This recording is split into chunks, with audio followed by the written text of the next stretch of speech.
Jesús, son tus palabras, es tu amor, cuán glorioso eres Jesús, es tu poder, fue tu cruz la que me salvó, me rescató. Un momento allí nos dio libertad.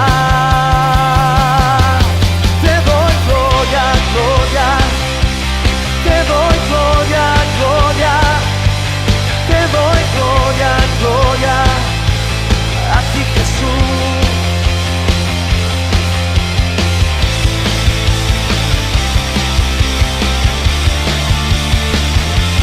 Cuán hermoso eres Jesús, son tus palabras, es tu amor,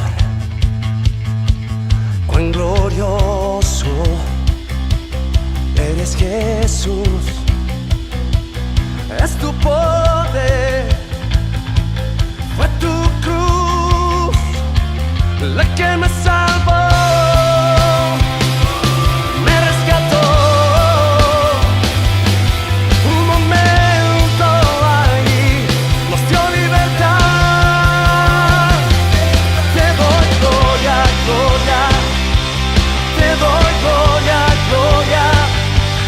Te doy gloria,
ti Jesús.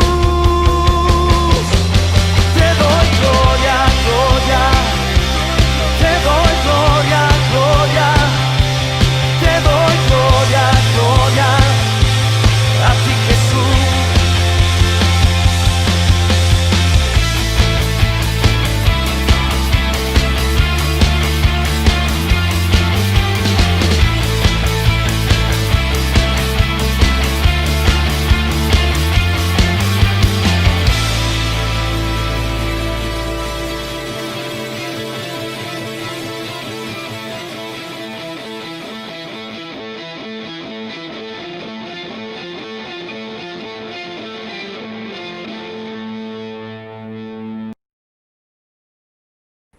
Buenos días, hermanos, Dios los bendiga. Vamos en esta mañana a estar cantando esta canción que dice: creo en ti.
darte a ti toda la honra, toda la gloria y toda la alabanza, porque solo tú la mereces.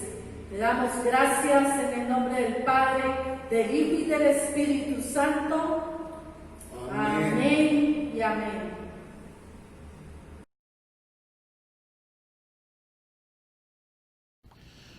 Muy buenos días, que el Señor nos bendiga esta mañana, qué bendición estar con ustedes una vez más.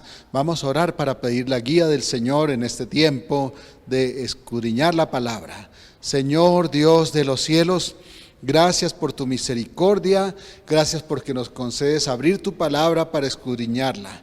Habla, Señor, a nuestro entendimiento, por tu misericordia, para que encontremos alimento y nuestra vida sea guiada continuamente por tu voluntad. En el nombre de Jesucristo, tu Hijo. Amén. Amén.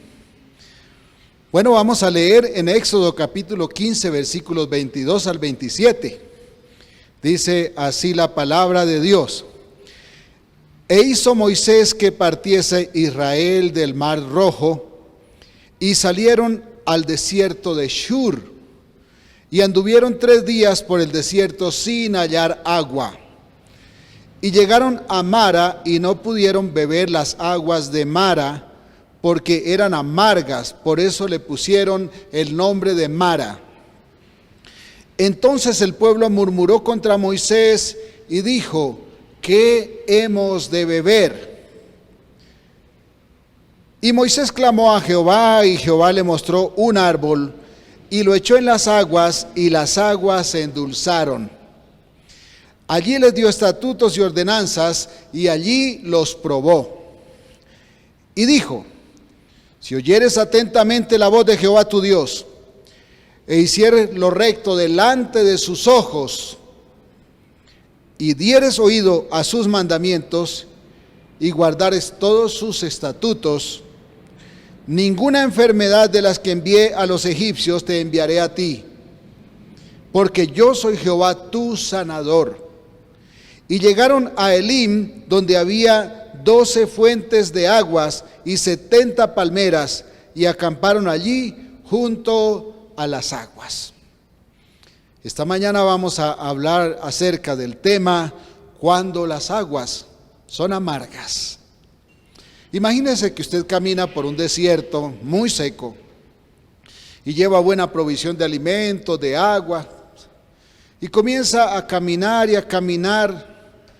De pronto el agua se agota y empieza a buscarla, y cuando al fin encuentra un arroyo que parece muy fresco y grande, se acerca a él, agradece a Dios por darle la oportunidad de beber, y cuando prueba el agua, se da cuenta que no la puede beber, porque en su primer sorbo usted descubre que el agua es amarga.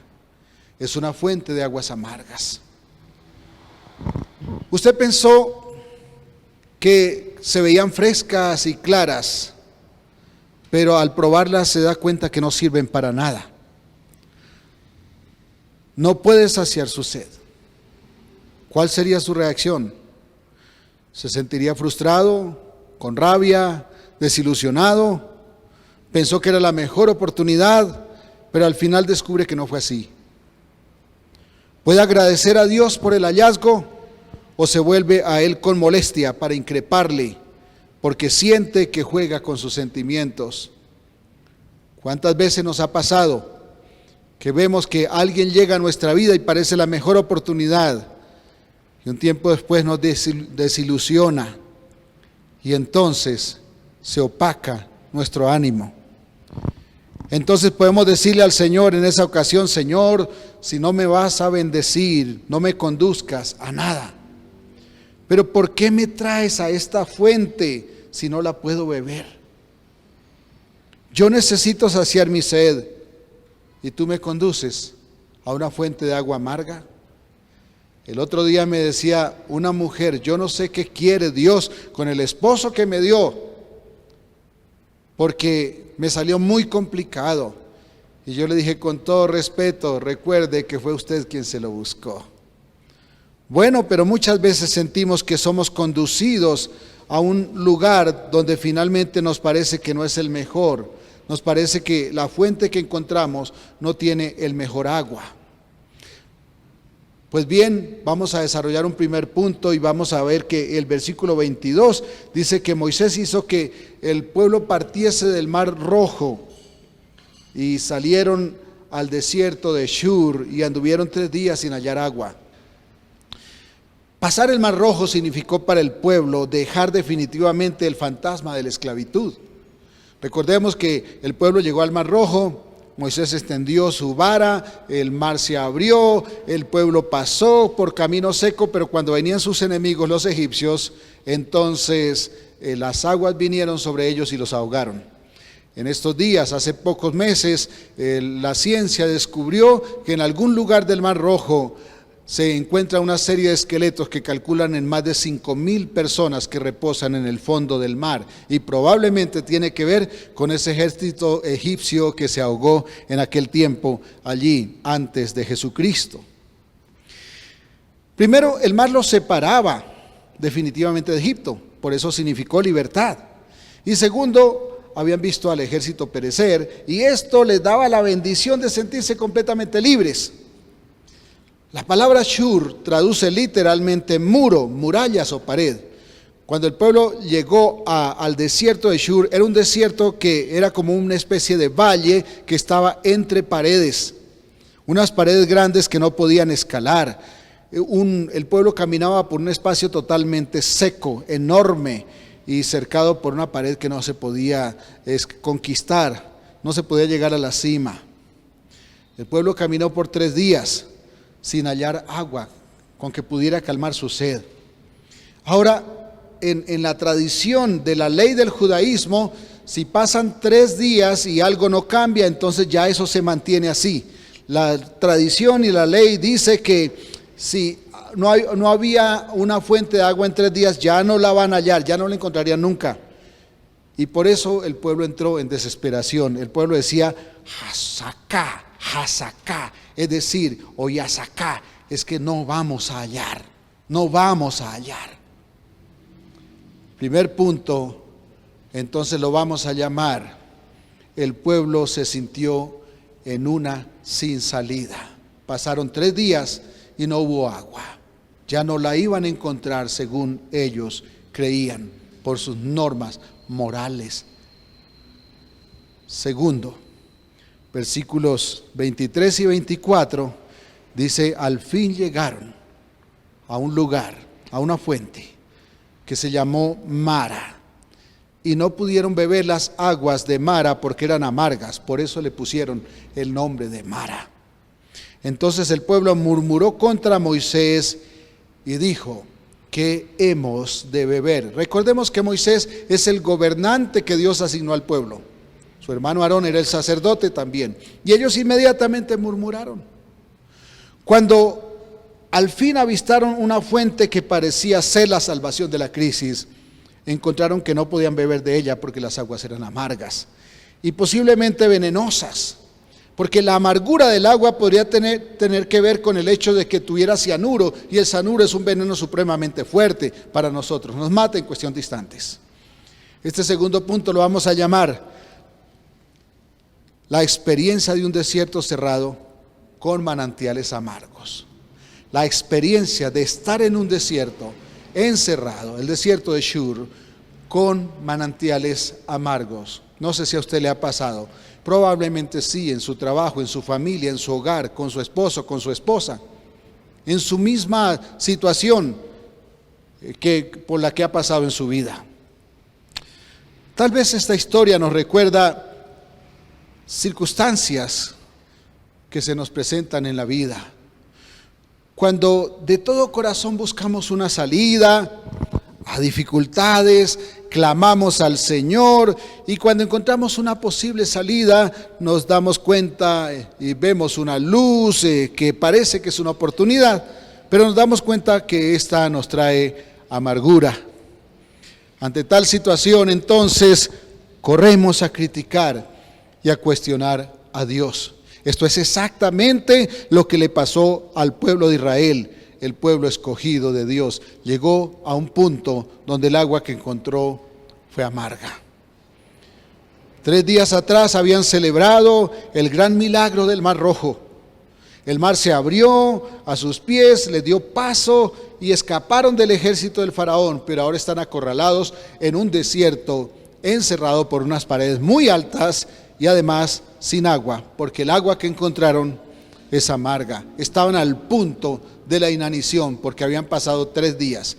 Científicamente está comprobado que el cuerpo humano solo puede soportar 3 días sin agua. Después del 3er día, el cuerpo fenece y la persona muere.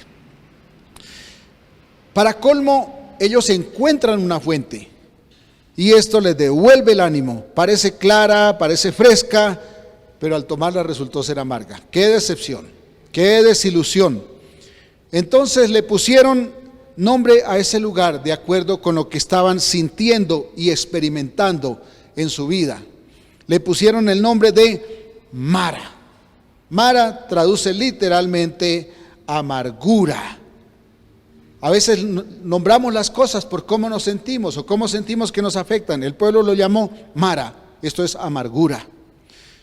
Tenemos la costumbre de llamar las cosas de acuerdo con lo que sentimos y vivimos con ellas, de acuerdo con lo que vemos de ellas. La Biblia dice que de la abundancia del corazón habla la boca. Ellos no llamaron el lugar con el nombre Mara por casualidad.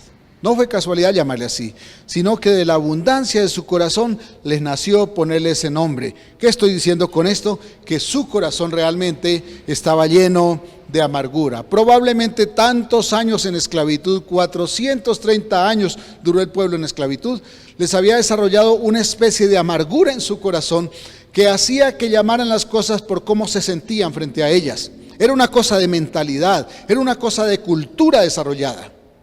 Eso nos pasa hoy día. Nosotros actuamos conforme a lo que vivimos, sentimos, conforme a la mentalidad que hemos construido con base en las experiencias que pasamos.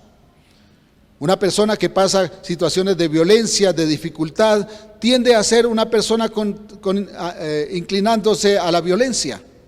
¿Por qué? Porque se desarrolla tendencia, cultura. De esto es que justamente quiero hablarles. Estamos hablando de esa amargura que se desarrolla por las experiencias que vivimos, por las experiencias en que hemos crecido, en que hemos vivido, en que quizás nos desarrollamos diariamente, en el trabajo, en el hogar, en el ambiente social o sociopolítico. Incluso en Colombia, que hemos tenido tanta violencia, hemos creado una cultura de la violencia, una cultura de la amenaza, una cultura del dinero fácil, una cultura de buscar las cosas por encima de cualquiera. Decimos que el fin justifica los medios. Número 3. Dice el versículo 25, 26 y 27. Moisés clamó a Jehová y Jehová le mostró un árbol.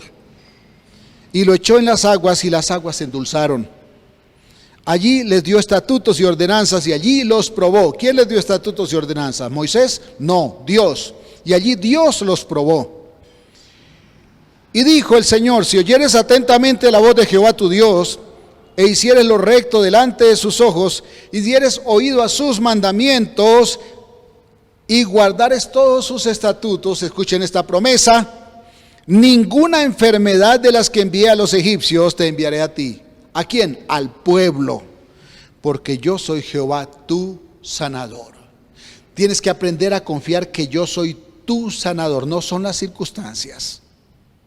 Es el Señor, no son las circunstancias. Las circunstancias nos generan cultura. Debemos rechazar esto para que aprendamos a generar una cultura con base en nuestra relación con Dios y no con base en las circunstancias en que hemos vivido, hemos crecido o vivimos actualmente. Dice: y llegaron a Elim, donde había 12 fuentes de agua y 70 palmeras, y acamparon allí junto a las aguas. Más adelante vamos a ver lo que significa Elim para no detenernos ahora en esa parte. Llegaron a Elim, donde había 12 fuentes de aguas y 70 palmeras, y acamparon allí junto a las aguas. Eso ya suena una bendición enorme, ¿cierto? Vamos a ver que fue un proceso de cambio de mentalidad lo que los llevó a Elim, lo que los llevó a experimentar el cambio en lo que estaban viviendo. Allí en Mara fue amargura, en Elim fueron palmeras, fueron aguas, 12 fuentes a falta de una. El tercer punto entonces lo vamos a llamar Mara.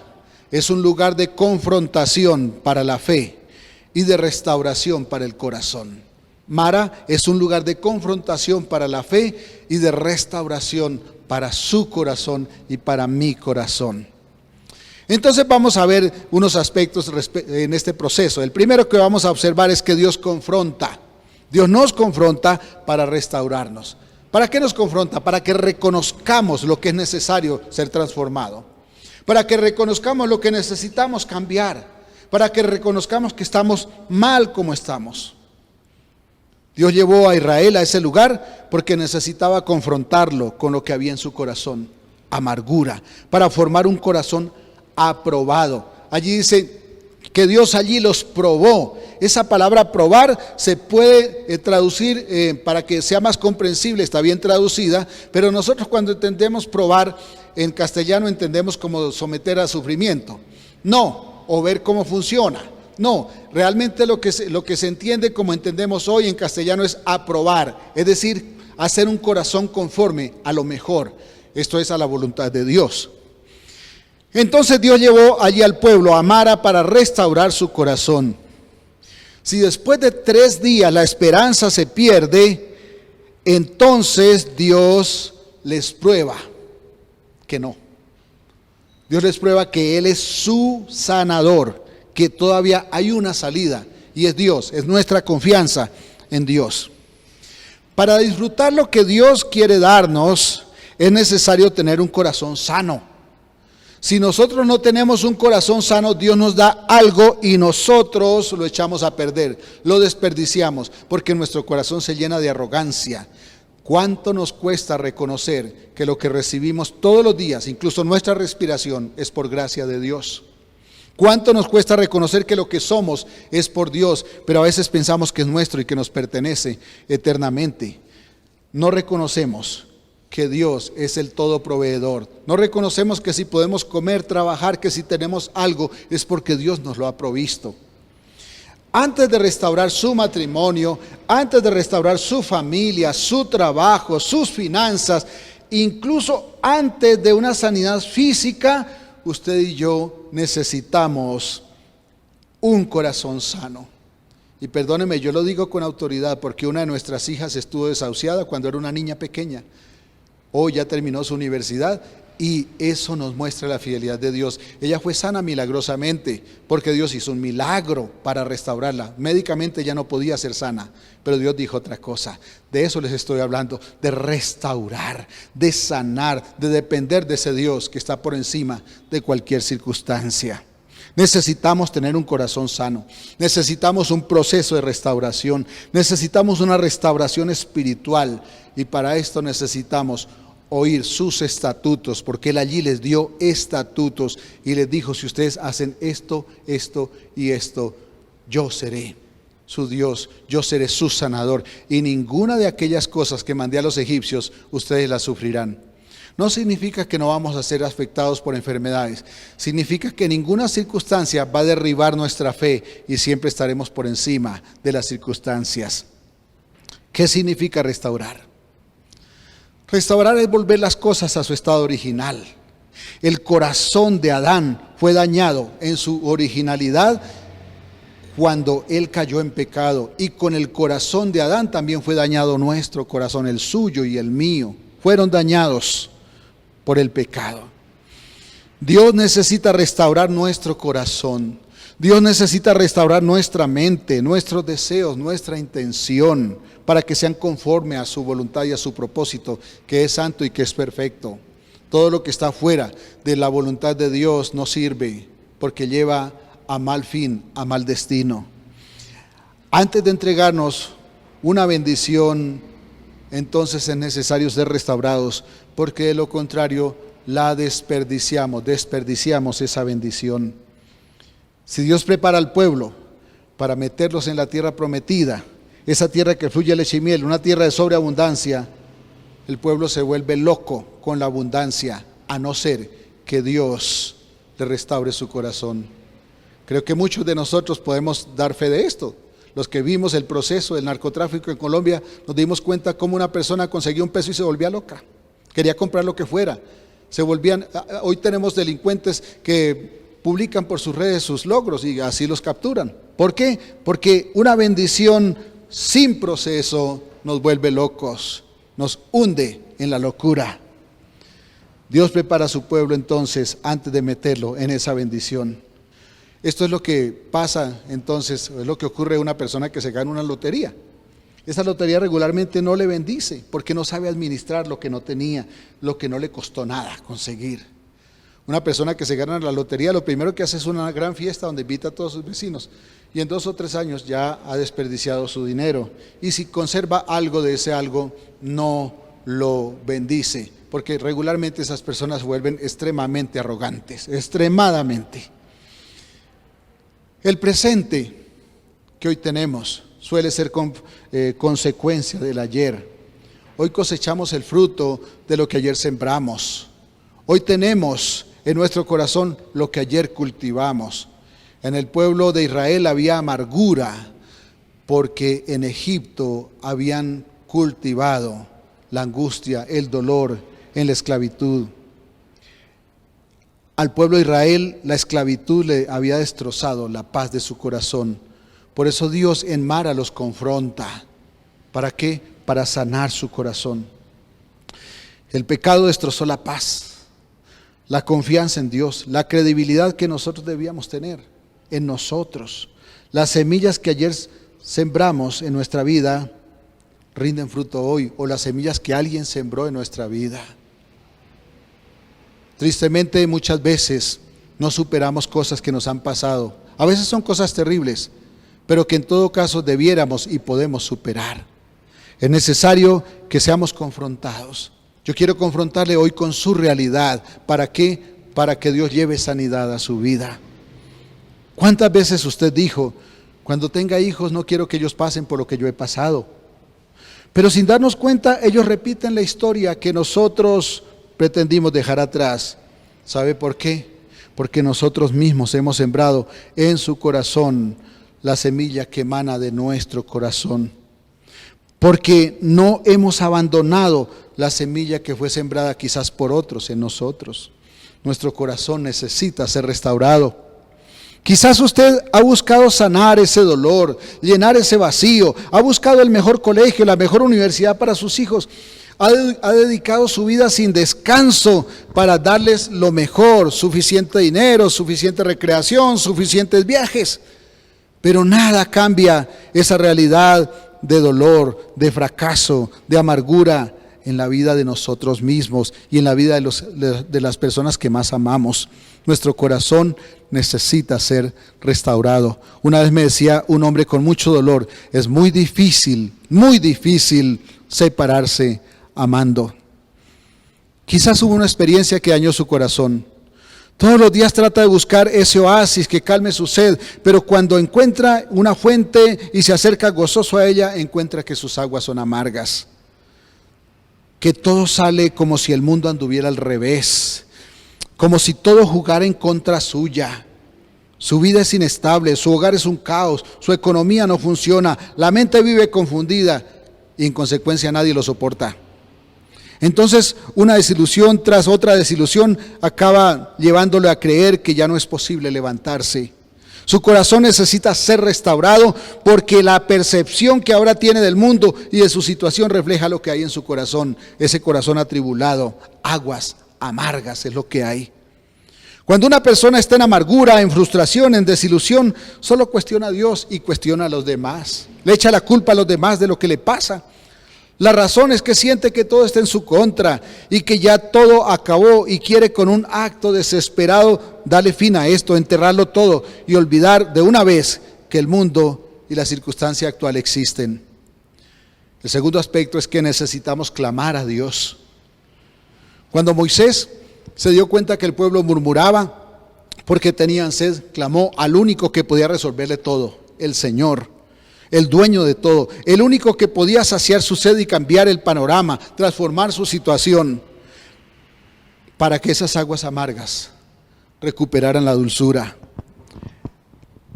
En esas aguas estaba representado el corazón de ese pueblo. Había amargura, había esclavitud, había muerte en ellos. La prueba es que ante cualquier dificultad que se encontraban decían: volvamos a Egipto. El Señor nos trajo a este lugar para morir. Volvamos a Egipto. Cualquier parecido con las quejas de los cristianos hoy no son casualidad. Heredamos el legado de la debilidad, de la queja, de la murmuración, del descontento. Pero Dios los estaba confrontando porque el pueblo necesitaba aprender a vivir en libertad verdadera. Su cuerpo era libre, pero su espíritu, con la fe débil, se había mantenido esclavo. Por eso cada vez que encontraba una dificultad decía: volvamos a Egipto. En Egipto había esclavitud, pero ellos no habían aprendido a vivir como libres. Su alma vivía aún en Egipto. Entonces necesitamos ser libres en nuestros pensamientos, y para ello es indispensable ser libres en la práctica de la fe, aprender a vivir en la fe que Dios dispone para nosotros. Es cosa muy triste ser esclavos en nuestra fe, porque nuestra mente se hace esclava. El tercer aspecto que Dios hace allí, en el momento que los lleva a Mara, es que Dios les muestra una salida. Cuando Moisés clamó, Dios le mostró un árbol.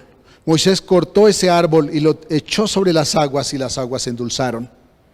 Hoy tenemos una gran noticia. Ese árbol que Moisés echó a la fuente amarga es símbolo de la cruz de Cristo. En Isaías 53, el profeta dice que Él llevó nuestras enfermedades y sufrió nuestros dolores en la cruz. Él fue castigado para que nosotros tuviéramos paz en medio de ese desierto, y por su llaga fuimos curados. Es en la cruz de Cristo donde el manantial se hace dulce, porque Él lleva nuestra amargura en su cruz. Solo Él puede sanar, no importa cuál sea el dolor que usted lleve en su corazón. Él quiere darle paz, porque Él pagó por su dolor, sufriendo Él mismo por usted en la cruz. Él bebió ese trago amargo en la cruz, ese trago que el pueblo no pudo beber. Él lo bebió en la cruz cuando dijo: tengo sed. Y en vez de agua dulce le dieron la amargura del vinagre. Recuerden allí lo que recordamos en Semana Santa. Él dijo: tengo sed, y le dieron vinagre. No lleve más esa carga de dolor. No importa cuál sea su dolor, déjela a los pies de la cruz de Cristo. Él restaura su condición. Él quiere hacerlo, no importa cuál sea su situación ahora. Tal vez usted ha sido decepcionado y no puede perdonar. Es el momento de correr a la cruz de Cristo y permitir que Él trabaje en la recuperación de sus heridas. Él quiere traer libertad a su vida y quiere hacerle libre de todas sus cargas. Debe dejarle esa amargura en la cruz de Cristo. Dígale ahora al Señor, cierre sus ojos y dígale al Señor: Señor, yo entrego esta carga que no me deja avanzar, que me somete a dolor, a tribulación, a fracaso. Ya no quiero llevar más esta carga tan pesada y tan cruel que me impide verme realizado, que me sume en un círculo vicioso. Llévala tú en la cruz de Cristo. ¿Sabe una cosa? Jesucristo quiere sanarle por completo para que su vida sea restaurada. Entonces las aguas dejarán de ser amargas. Dios sana sus aguas. Ellas darán alegría y vida a su alma, porque esa sed profunda, causada por una mente confundida y un espíritu vacío de sentido, se llena en la frescura que da la confianza y seguridad de que en sus manos su realidad ha cambiado por completo. Dios quiere restaurar su alma, pero usted necesita conocer lo que hay en su corazón para que lo entregue bajo el control del Espíritu Santo. Solo puede ser sanado quien reconoce que está enfermo y acude al médico para recibir la medicina. Es hora de vencer el orgullo, de dejar de pensar que todo está bien, cuando en el fondo sabemos que en realidad nada funciona como debiera funcionar o como pudiera funcionar. Cuando sane su corazón, todo funcionará mejor. Esa falta de perdón destruye la paz en el corazón y condena el futuro a la frustración. El odio y el rencor son como un cáncer que pudre nuestro ser. Pasan los años, la vida se va y usted sigue frustrado. Jesucristo quiere sanarle. Mire estas promesas descritas en la palabra de Dios que son para usted y para mí. Dice Job 11, 16 al 18: y olvidarás tu miseria, o te acordarás de ella como de aguas que pasaron. La vida te será más clara que el mediodía, aunque oscureciere, será como la mañana. Tendrás confianza porque hay esperanza. Mirarás alrededor y dormirás seguro. Y en Eclesiastés 3:15 dice: aquello que fue ya es, y lo que ha de ser fue ya, y Dios restaura lo que pasó. Dios quiere sanar nuestro presente, y para ello necesita comenzar con nuestro pasado. No vivimos ni amamos en la forma correcta si no somos restaurados por Dios. Dios quiere hacer su obra. ¿Usted quiere que Él la restaure? Usted y yo necesitamos ser restaurados. Un ayer oscuro traerá un presente moribundo. Si quiere ser sanado, clame conmigo, cierre sus ojos y dígale al Señor: Padre nuestro que estás en los cielos, he dejado perder las mejores oportunidades porque me he enfocado en el dolor y no en tu oferta de un propósito glorioso para mí. Te pido perdón y te suplico que me sanes, que me limpies y que me des una nueva vida. Sana lo que pasó para que pueda disfrutar de lo que tienes para mí en el nombre de Jesucristo. Déjeme terminar con estas expresiones. Pues tengo por cierto que las aflicciones del tiempo presente no son comparables con la gloria venidera que en nosotros ha de manifestarse. Romanos 8:18. El último versículo dice: y llegaron a Elim, donde había 12 fuentes de aguas y 70 palmeras, y acamparon allí junto a las aguas. Versículo 27 del capítulo 15 de Éxodo.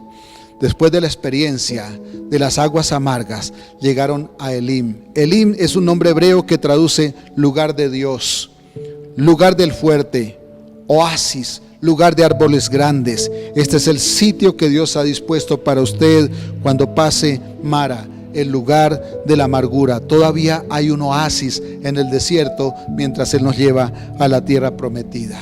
Que Dios tenga misericordia y nos conduzca hasta Elim y encontremos la paz que tanto necesitamos. Dios le ayude, Dios le bendiga. Un abrazo y fortaleza de parte de Dios para que usted encuentre la paz que tanto necesita y deje atrás ese pasado que tanto le atormenta. Dios le bendiga.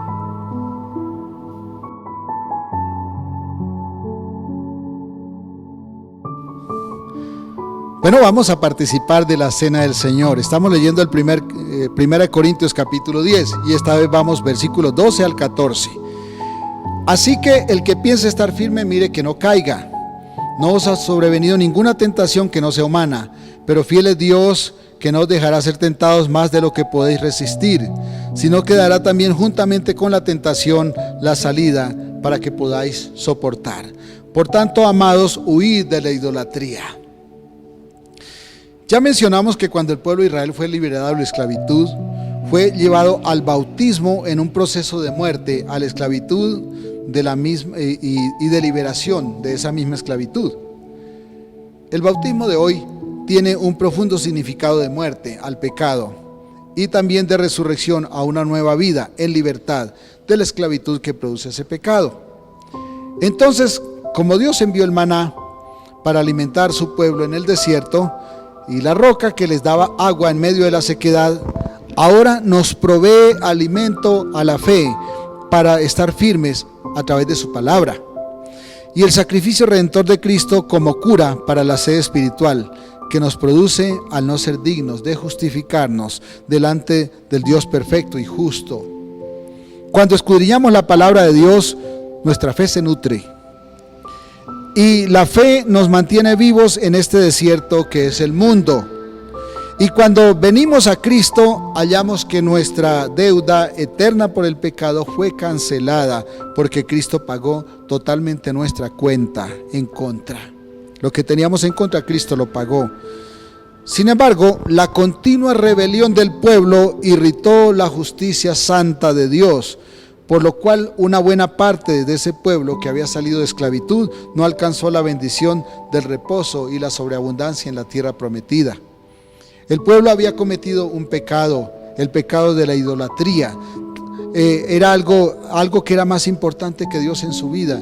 Ellos siempre pensaban la comida, entonces se rebelaban contra Dios. También cometieron fornicación, se mezclaron su vida con cosas que no debían delante de Dios. También tentaron a Dios, desafiaron su voluntad, contradiciendo su llamado. Dios dijo, hay que avanzar por el desierto. Ellos decían, volvamos a Egipto.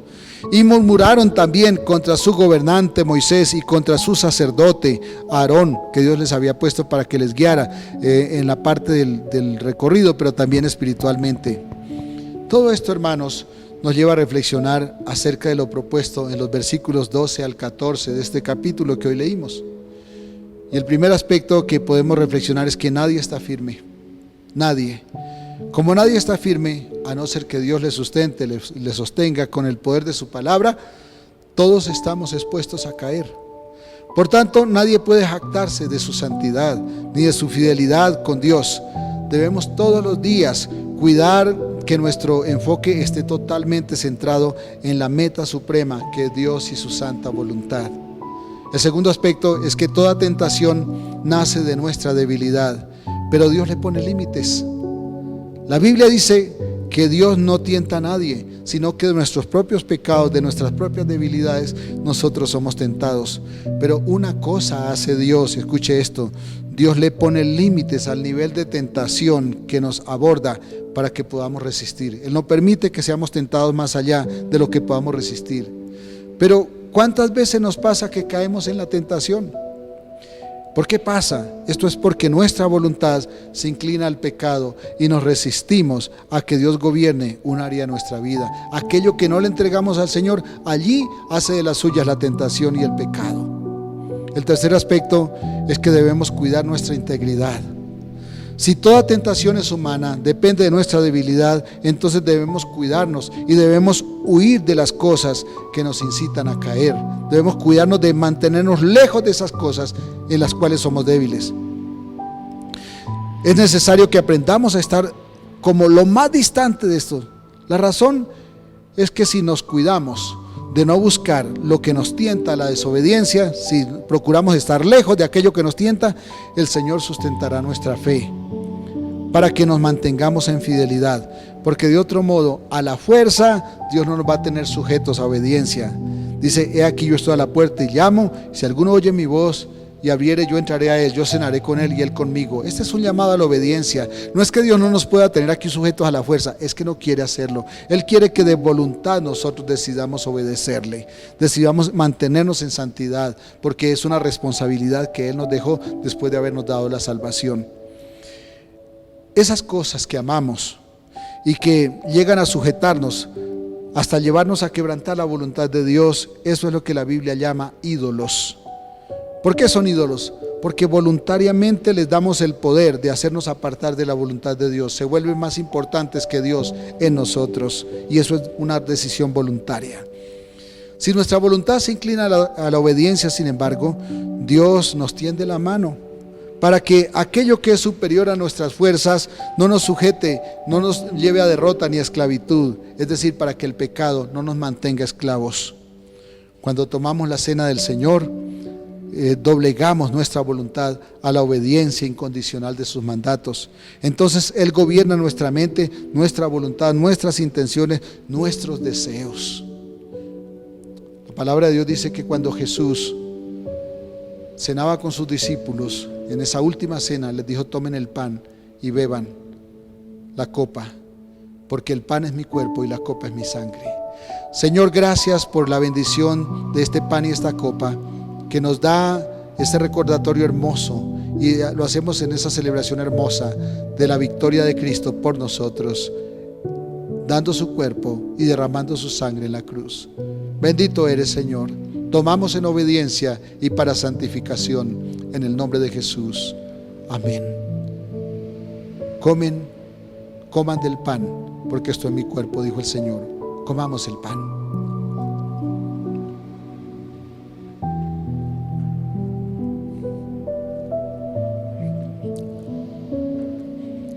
Luego les dijo, beban la copa, porque esto es mi sangre, que será derramada para perdón de pecados.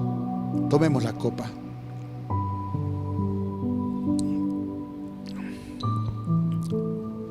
Gracias, Señor, por esta bendición. Gracias por darnos tanta bendición a través de tu palabra, pero también a través de estos elementos que tomamos en homenaje, en conmemoración de nuestro Señor. Gracias porque has sido fiel. Honramos tu nombre, en el nombre de Jesús. Amén. Amén.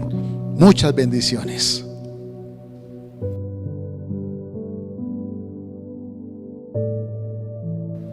Buenos días, hermanos. Dios les bendiga grandemente. De la iglesia les enviamos un abrazo. Los extrañamos mucho. Hay momentos en que nos hemos sentido tristes por no verles aquí, pero hermanos, esperamos en Dios que muy pronto podremos estar aquí reunidos nuevamente. En esta mañana queremos de una manera muy especial felicitar a los niños que la hermana Julia Estela les dejó una tareita y cada uno de estos niños, algunos nos enviaron sus videitos. Al final los vamos a estar compartiendo y queremos felicitarlos por ese trabajo que los papitos están haciendo con los niños, en leerles la palabra, en compartir, vea estos lindos versículos que se aprendieron. Es un motivo de mucha alegría y gozo para nosotros ver que estando en nuestras casas no ha sido en vano. Hemos estado estudiando la palabra. Yo sé que muchas y todas las familias lo están haciendo a nivel familiar. Entonces, unas felicitaciones a los papitos que están en esa tarea, también ahí ayudándoles a los niños con los versículos, con leer la palabra y también no dejando de orar los unos por los otros. Entonces, a continuación vamos a ver un videíto que se titula La Tierra Prometida. Yo sé que muchos quizás han oído esta historia en programas de televisión, pero queremos recordar un poquito, ¿no?, lo que sucedió en el pueblo de Israel. Ese pueblo, Dios siempre estuvo con ellos, al igual que hoy está con nosotros. Y en ese pueblo, en esa ocasión, Dios permitió que salieran de la esclavitud y salieron de ese lugar de esclavitud. Estuvieron 40 años en el desierto, pero esa generación no pudo llegar a esa tierra que Dios quería llevarlos, una tierra donde fluía leche y miel. ¿Por qué sería que no pudieron ver esa tierra? Por su desobediencia. Vemos que a Dios le desagrada mucho la desobediencia. Entonces vemos más adelante que esa generación murió en ese desierto, pero los jóvenes y los niños fueron obedientes y ellos sí pudieron ver esa linda tierra que fluye leche y miel. Entonces los dejamos con la historia que todos, aún los adultos, hemos estado gozándonos y recordando de esas bellas historias acerca de la Biblia, del Antiguo Testamento. Y al final vamos a ver los niños con esos mensajes tan hermosos que nos traen del aprendizaje de la palabra, porque eso quiere el Señor, que nosotros también, adultos y niños, aprendamos versículos de la Biblia. Entonces los dejamos con la linda historia de hoy. Un abrazo para todos, los extrañamos y los queremos mucho. Que Dios los bendiga grandemente y poderosamente. Mil y mil bendiciones. Moisés envió 12 espías a la tierra prometida. 10 de ellos dijeron: jamás derrotaremos a esa gente.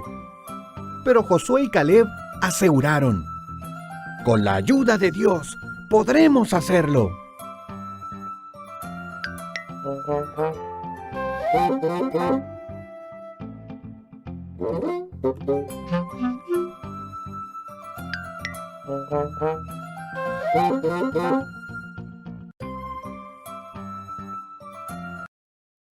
El pueblo se asustó y les creyó a los 10 espías. Dios dijo: solo sus hijos, con Josué y Caleb, entrarán a la tierra prometida. Y así fue. Después de 40 años en el desierto, llegó el momento.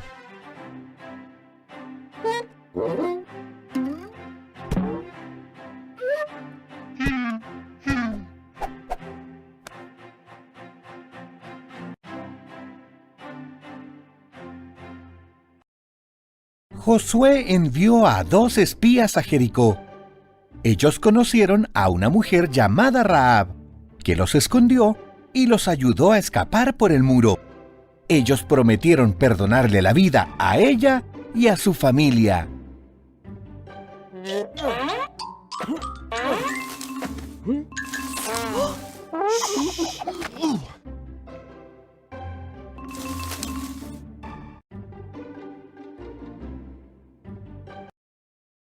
Cuando llegó el día, los israelitas cruzaron el río Jordán.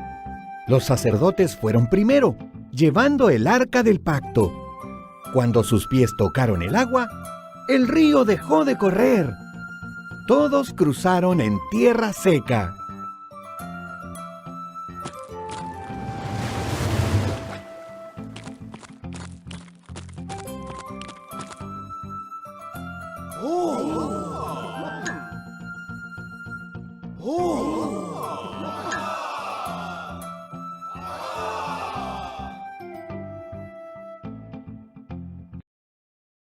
De allí, Dios los guió a Jericó. El Señor le dijo a Josué: durante 6 días marcharán, una vez alrededor de Jericó. Luego, al 7º día, marchen 7 veces rodeándola. Toquen las trompetas, griten, y los muros caerán.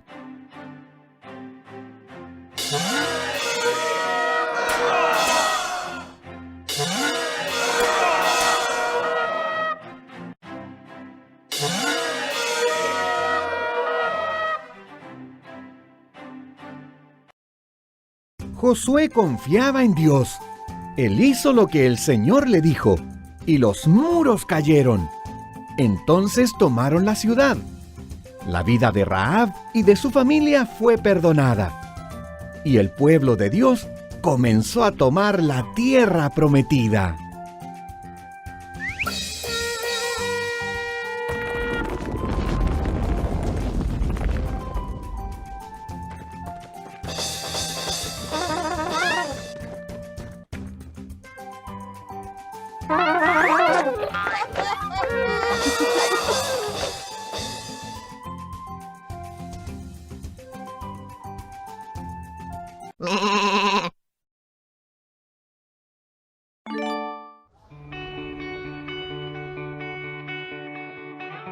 Buenos días, hermanos. Bendiciones. Por aquí los saluda don Javier. Quiero compartir un versículo que está en Éxodo 14:14 que dice así: Jehová peleará por vosotros y vosotros estaréis tranquilos. Un abrazo y 1000 bendiciones. Buenos días, hermanos de la ICR. Espero que se encuentren bien. Mi nombre es Sara. Y el versículo para memorizar esta semana es Éxodo 14:14. Y dice: Jehová peleará por vosotros y vosotros estaréis tranquilos. Un abrazo y 1000 bendiciones. Buenos días, hermanos de la Iglesia Cristiana de Restauración. Mi nombre es Edison. El versículo para memorizar esta semana es Éxodo 14:14. Y dice: Jehová peleará por vosotros y vosotros estaréis tranquilos. Un abrazo y mil bendiciones. Muy buenos días, mis hermanos de la ICR, Iglesia Cristiana de Restauración. Dios les bendiga, un abrazo, alimentándonos de estos mensajes tan hermosos. Les saluda su hermana Paola Vaquero, esperando en el Señor que muy pronto podamos volver a reunirnos y nada, extrañándolos mucho, llevándolos en el corazón y esperando en el Señor. Un abrazo, que estén muy bien. También tenemos algunos anuncios para esta semana, para la iglesia y para nuestros oyentes.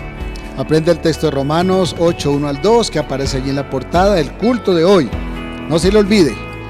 Salude a la persona que tiene a su lado. Saludamos a cada persona que nos encuentra allí en la red y que se conecta con nosotros por primera, segunda, tercera o aún por enésima vez. Bendiciones para todos. No se nos olvide llevar en nuestras oraciones a los que están en necesidad. A Ángela Velandia, allí en la clínica Corpas, a la esposa de Nelson Alean, para que Dios toque su vida también y su cuerpo, a Julie, a Nidia Pimienta, a Álvaro Riaño, a Julia Trujillo, Mercedes Barrera, Wilfredo Torrealba y también a Floral Besterlin. Seguimos orando y por otras personas que tal vez aquí no tenemos en nuestra memoria. Gracias porque estamos aprendiendo a compartir a través de esta dificultad también. Sigamos orando, sigamos pidiendo. Los invitamos a hacer una jornada especial de ayuno, convocatoria, ya se las compartí, el día lunes festivo. Hagamos ese tiempo de ayuno y también una jornada especial de vigilia para el viernes de 9 a 12 de la noche. Ya les compartiré más esta semana, un acuerdo que hicimos con las iglesias esta mañana en la reunión habitual. Recordemos que las damas tienen su reunión el martes por Zoom a las 6, los jóvenes el sábado a las 3 por Zoom también y el jueves la escuela de formación por Zoom también a las 6 de la tarde. Gracias porque Dios nos ha bendecido tanto, gracias a mi esposa, a mi hija Carla por esa clase para los niños y gracias a nuestros hijos por esa ayuda en la producción de este culto. Dios les continúe fortaleciendo y a cada uno de ustedes por escucharnos y por hacer posible también esta transmisión. Vamos a orar para finalizar y dejarlos con una canción hermosa al final. Dios de los cielos, gracias porque nos das el privilegio y la bendición de acercarnos a ti a través de este tiempo que rendimos culto a ti, Señor, y que meditamos en tu palabra. Gracias, Padre, por permitirnos adorarte y alabarte. Gloria a ti, Señor. Te bendecimos y te adoramos en el nombre de Jesucristo. Amén. Amén.